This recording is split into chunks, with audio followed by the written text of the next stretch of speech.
Voilà, bonsoir à vous très chers aimables téléspectateurs. Merci pour la faveur ou la grâce, la confiance que vous continuez de nous accorder. Oui, c'est aussi une grâce d'avoir les gens qui vous suivent ou qui disposent de leur temps. Alors, merci beaucoup, merci à vous pour cette confiance que vous ne cessez de nous accorder. Peu importe les difficultés, les pimpins, les petits soucis qu'on peut avoir, il y a des ceux qui ont du mal à avoir l'électricité, il y a d'autres personnes qui ont besoin de nous suivre en direct, mais dommage que nous sommes sur BlueSat et TNT. Donc, voyez, mais au moins vous faites l'effort de nous suivre même via nos réseaux, notre chaîne YouTube, Ezmuta TV ou encore Bakino Balobi Télévision. Merci beaucoup à vous pour cette confiance où vous ne cessez d'accorder. Allez, nous sommes aujourd'hui mardi 23 avril 2024. Je vous signale déjà en passant que le 26 avril ici, ça veut dire les vendredis. C'est rien certain, 26 avril, c'est la date que Dieu avait permis que je sois venu au monde. Alors c'est le jour de mon anniversaire, la date de ma naissance. Et cette année, ça tombe bien. L'année où je suis venu au monde, je suis né un certain vendredi d'une certaine année. Et ça tombe aussi bien que cette année, mon anniversaire tombe un certain vendredi. Donc, rien n'est par hasard dans la vie. C'est-à-dire, je prie Dieu que ce qui s'était passé aux années où j'étais né se réalise. Se réalise vraiment. Alors, vos souhaits, vos cadeaux, tout ce que vous aimeriez faire. En tout cas, moi, je ne suis pas exigeant. Même un message, même un PSA, même un cadeau, même un appel, tout ce que vous ferez me fera énormément du bien. Merci à tous les frères et sœurs de partout où vous êtes. Allez, aujourd'hui on va parler de qui peut sauver la RDC, qui peut sauver le Congo.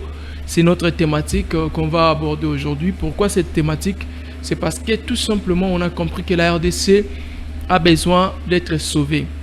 La RDC, il faudrait qu'il y ait des gens qui viendront la sauver parce que notre Congo à nous, notre RDC à nous est en train de subir des injustices, est en train de passer des moments où des fois on ne s'attendait pas. Oui, ceux qui ont vécu avant nous nous ont dit voilà, il y aura des Congos, ils voudraient bien la balkanisation, tout consort, ils voudraient bien balkaniser la RDC, mais au moins ils avaient aussi dit que la RDC ne sera pas balkanisée, peu importe le multiple stratégie que les ennemis de la RDC fournissent ou soit font, mais au moins la RDC ne sera pas balkanisée. Alors, qui peut sauver la RDC? Est-ce que la RDC pourrait être sauvée? C'est seulement le politicien ou il y a aussi d'autres personnes qui peuvent s'impliquer pour que le Congo, soit la RDC, soit sauvé. C'est pourquoi nous avons choisi cette thématique-là de dire qui peut sauver la République démocratique du Congo. Alors, est-ce qu'il est impossible que la RDC soit sauvée? Je ne pense pas. Rien n'est impossible que le Congo soit sauvé. Souvenez-vous, j'ai toujours dit que la RDC, c'est une nation. Sans elle, le monde entier ou d'autres pays du monde ne vivront jamais en paix, ne vivront jamais heureux. En fait, n'auront pas la joie qu'ils ont aujourd'hui. Mais sans d'autres pays du monde, la RDC peut mieux vivre, peut mieux se développer. Et puis voilà. Alors, aujourd'hui, le Congo est dans une situation compliquée, sans ignorer, vous le savez tous, que la situation sécuritaire dans l'Est continue de faire rage, continue de faire problème. Alors, le Nord Kivu, nous avons le Rutshuru, Bunagana, Masisi, qui est toujours sous occupation de ces rebelles de M23, en fait, ces terroristes de M23, qui sont en train d'être ravitaillés jour et nuit par le Rwanda, qui fournissent des armes, des soldats, tout simplement pour essayer de mettre l'insécurité dans ce coin du pays. Alors ça vous le savez sans ignorer. Et puis dans la province de l'Ituri, là on vous avait dit d'ailleurs c'était le groupe rebelle de la Codeco et d'autres groupes, mais souvent c'est la Codeco qui massacrait les citoyens, les Ituriens, qui tuaient les Ituriens depuis 2017. Je vais vous donner quelques détails, mais en passant, il y a le vice-premier ministre, ministre de la Défense, Jean-Pierre Bemba, qui a été, je crois, le vendredi passé, en Ituri, plus précisément à Bunia, où il a eu à avoir un entretien avec tous ces groupes rebelles, que je vais vous donner les détails dans quelques minutes. Voilà, qui peut sauver la RDC? La RDC, c'est une nation au départ qui est riche qui est fort béni, qui a tout, la RDC. Dieu a donné l'or, cobalt, cuivre, zinc, diamant, c'est-à-dire tous les minéraux que le monde peut chercher. D'ailleurs, en RDC, nous n'avons pas découvert tout. Il y a des histoires qui restent à découvrir. Jusque-là qu'on n'a jamais découvert. Je sais qu'en RDC, il y a ces histoires-là qu'on doit encore faire le mieux possible de savoir on a quoi encore en dehors de l'or. Il y en a. La RDC, il y a des savanes, il y a des forêts de la RDC qui sont des richesses aussi que d'autres pays n'ont pas. La RDC a de l'eau. Je vous dis, l'eau en RDC, ce n'est pas quelque chose à chercher. Nous avons le fleuve Congo, nous avons le lac Albert, nous avons le lac Kivu, nous avons le lac... nous avons le Maïndombe, nous avons la rivière Kwango, la rivière Kassai, la rivière Kwilu. C'est-à-dire la RDC, en ce qui concerne en titre des eaux, la RDC est fort bénie aussi. Même l'air de la RDC est béni. Le sol de la RDC, s'il faut cultiver, c'est un sol très riche et très béni. Alors aujourd'hui, est-ce que les Congolais vivent de ce que Dieu leur a donné comme richesse? Point d'interrogation. Est-ce qu'aujourd'hui en RDC, on est fiers d'être Congolais? Point d'interrogation. Oui, parce qu'on n'a pas choisi d'être Congolais. Dieu a voulu que nous soyons des Congolais.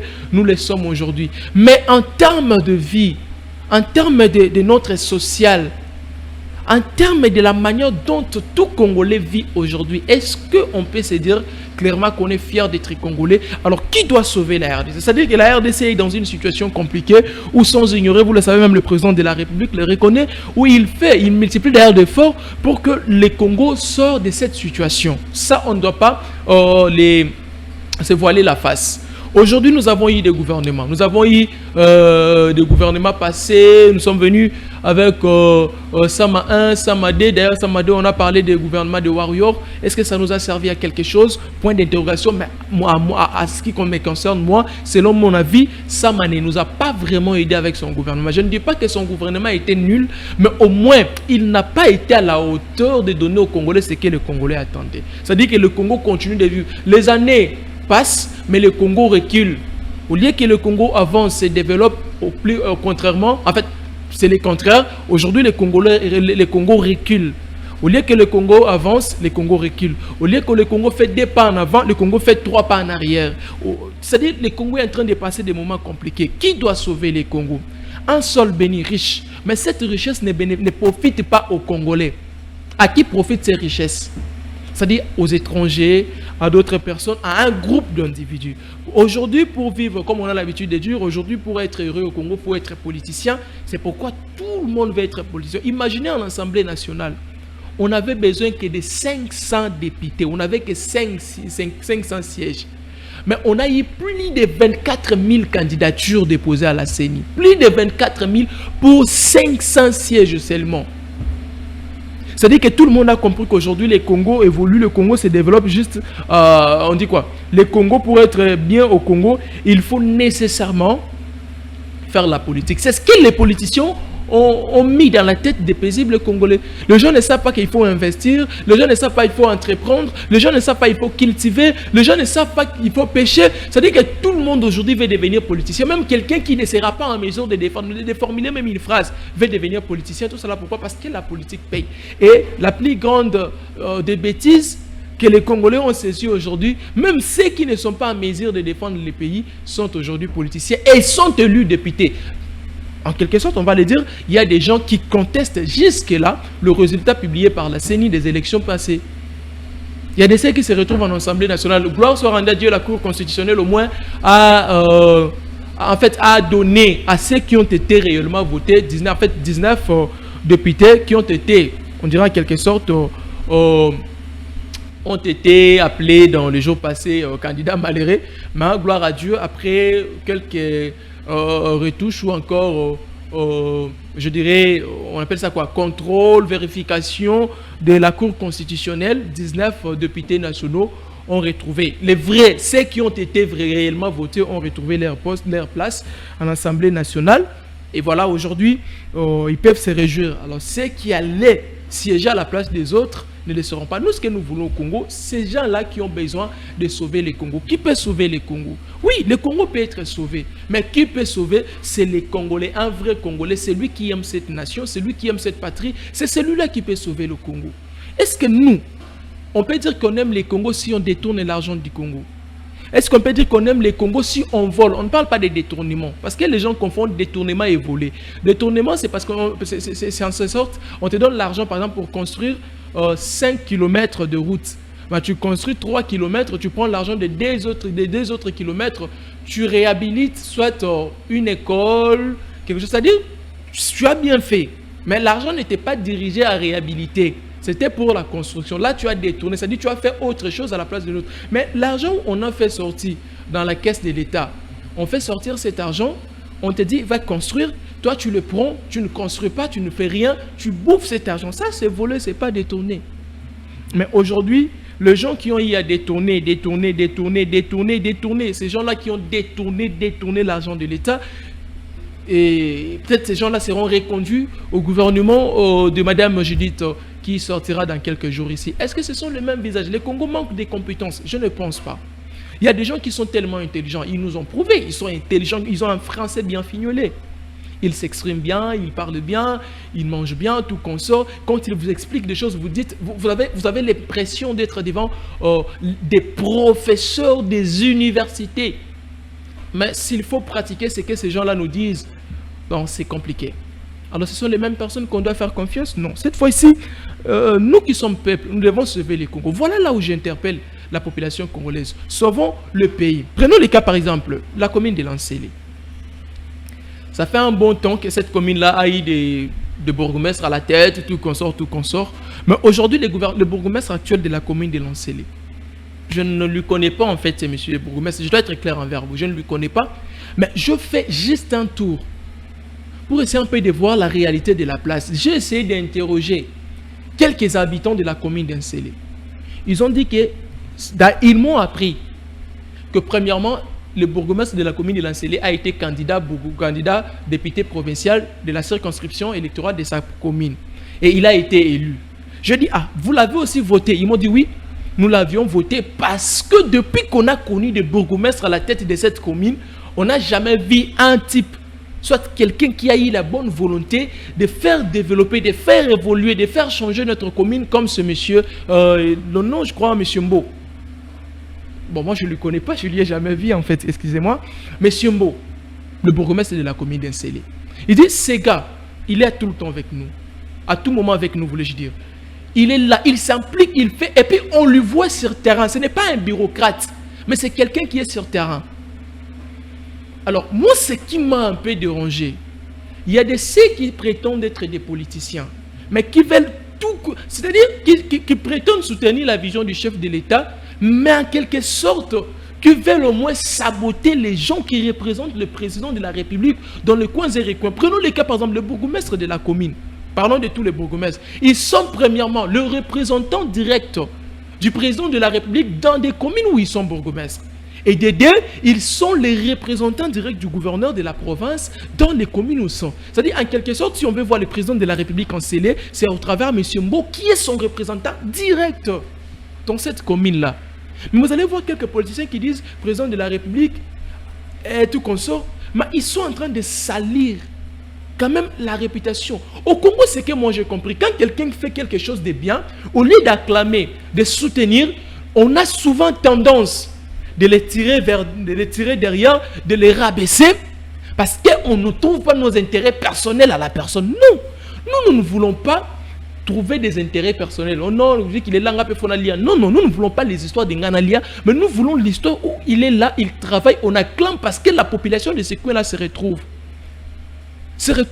J'ai regardé une vidéo sur des réseaux. Le bourgmestre de Lansele a pris le sens unique, tout consort. Analysons d'abord comme des analystes. Je venais de vous dire ici, le président de la République est représenté dans les communes par les bourgmestres. Le bourgmestre de Lansele, les bourgmestres dans les provinces par le gouverneur. C'est-à-dire, en cas d'urgence, parce qu'ils ont des droits sur la route, ceux qui maîtrisent bien, ce sont ceux qui font des circulations routières. Mais à ce que je sache, ils ont quand même de certains privilèges dans des routes. Prenons les cas.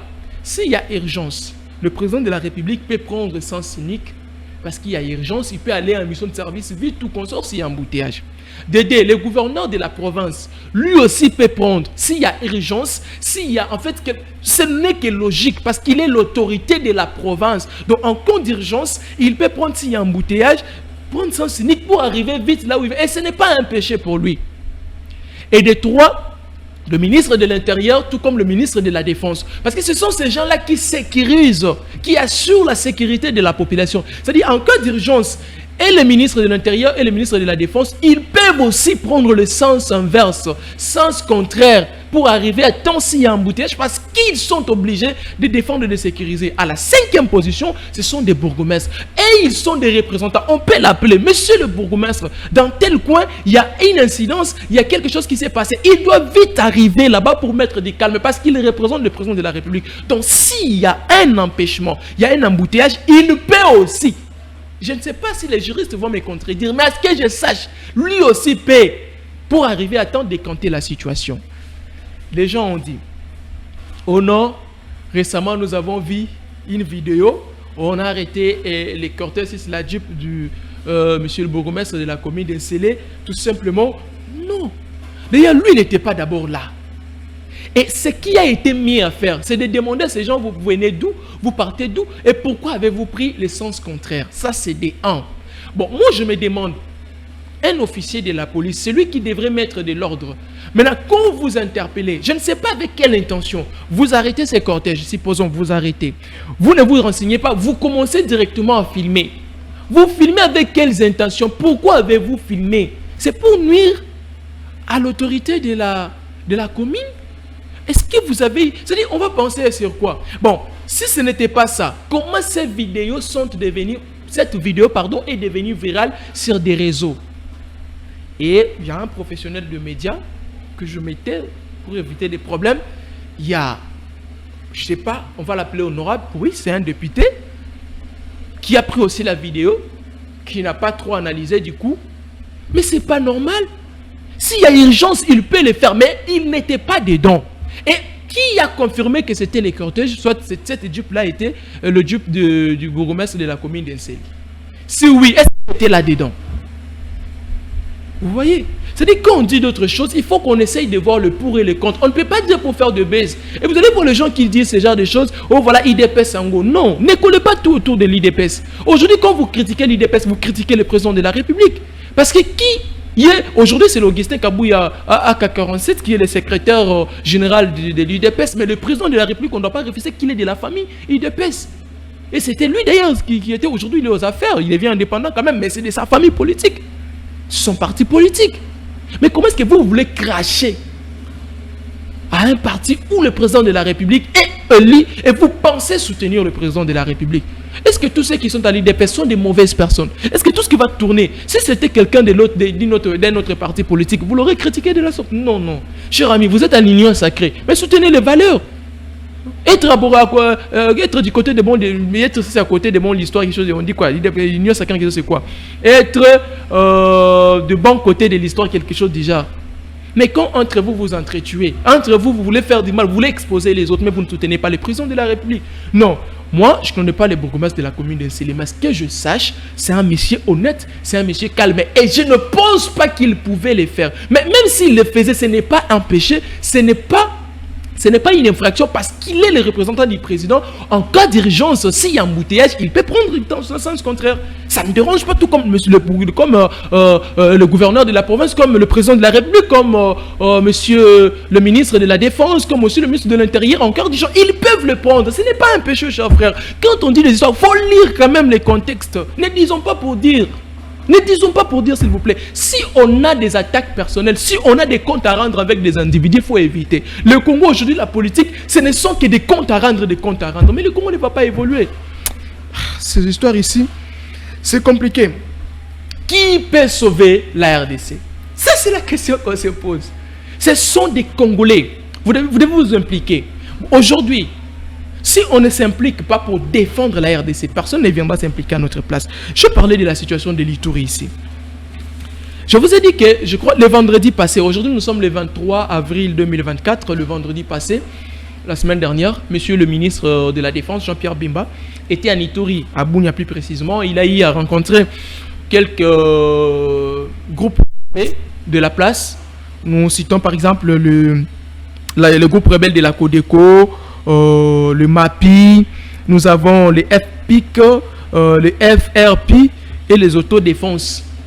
Voilà, il les a rencontrés, c'était les jours passés, en Ituri la semaine dernière, où monsieur le ministre de la Défense les a, devant lui en fait, c'est les représentants du gouvernement, les représentants du président de la République, où ces gens ont signé un acte, ces gens ont signé l'accord de cessation des hostilités dans ce coin du pays. C'est-à-dire quoi? C'est-à-dire que et la Codeco, et les FPIC, et les FRP, et les autodéfenses, ils ont accepté de cesser de tuer le paisible Congolais devant le ministre de la Défense.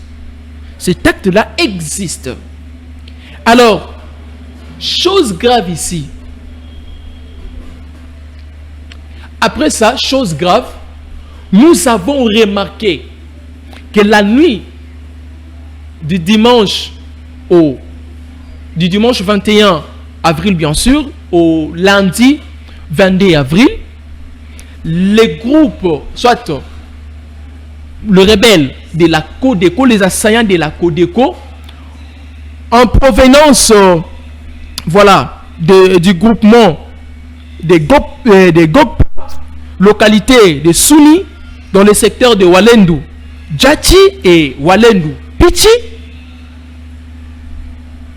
ils ont, ce rebelle-là bien sûr, ils ont défraîchi les champs de maïs, des haricots, ils ont détolé des maisons, ont pillé quelques biens de la place, c'est-à-dire ils ont saccagé, ils ont détruit, comme vous pouvez les constater aux images, ils ont détruit, saccagé les champs de maïs, le champ où les gens ont cultivé, les champs des haricots, c'est-à-dire ils ont détruit ça méchamment. Avec quelle idée, avec quelle intention? Vous venez de signer cet acte, vous venez de signer l'accord de dépôt des hostilités. Mais pourquoi détruire quelque chose qui sert à la population de ce coin de se nourrir? C'est-à-dire, en quelque sorte, vous voulez encore tuer cette population, mais cette fois-là, de la faim. De la famine. Vous voulez qu'il y ait la famine? Parce que quand on ne cultive pas, les gens doivent manger comment? Alors, cet acte de dépôt des hostilités était réel, était authentique, était une vérité, ou il y a quelque chose qui se cache là-dessus? Ça, c'est la question qu'on se pose. Pourquoi défricher les champs qui permettra au moins à quelques Ituriens de se nourrir? Pourquoi? Alors, ces champs ou les maisons qui ont été pillées, c'était à la localité de Waliba, dans le groupement de Oucha, dans la collectivité de Baïmanor. C'est toujours à Baïmanor. Je vous ai parlé de Ndjougou ici, je vous ai parlé de Drodro, je vous ai parlé. Il y a quelqu'un qui me dit, il y a quelques histoires qui sont entendues à Drodro, de nouveau. C'est compliqué. Nous ne pouvons pas continuer sur des mêmes voies. Non. Si on a été sincère devant le représentant du gouvernement, devant monsieur le ministre de la Défense, qu'on laisse, on abandonne, il faut nécessairement abandonner. Pourquoi faire ça? Regardez. Pourquoi faire ça, ces champs? Et puis détoler ces maisons. Ça dit que vous continuez à faire peur aux gens. Je vais vous faire écouter un audio. Parce que moi, j'aime tant je parle, qu'il y ait des précisions, que ça ne soit pas que non, Ézéchiel avait dit, ou le chef du groupement a été très mécontent de cet acte-là, de voir que les gens ont signé, mais ils continuent à faire peur à quelques citoyens de la place. C'est anormal. Vous avez signé, soyez sincères. Écoutez ça ensemble avec moi, comme ça on va faire des commentaires. Je vous laisse écouter. En chefferie de Baïmanor, je l'ai annoncé d'ailleurs, les attaques et provocations des miliciens de la Codeco encore sur les agriculteurs se poursuivent. En effet, des membres de cette milice ont encore défriché des cultures sur les flancs est de la colline du groupement Boukou dans la zone de limite avec le groupement Gobi. C'est le chef de chefferie de Baïmanor, Willy Pilomonindo, qui a annoncé la nouvelle et s'est dit indigné de la situation et il interpelle directement son collègue de secteur de Walendu Tatsi, Joël Mandé, à pouvoir faire son mieux et descendre sur le terrain pour aller en parler en ses habitants des groupements Gobi pour que ces actes cessent. On écoute ici la réaction de Willy Pilomolindro.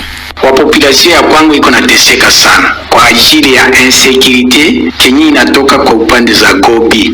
Ni mara ya mwisho niko namuelezea, sitaki fujo, sitaki vita, sina problemu na mutu.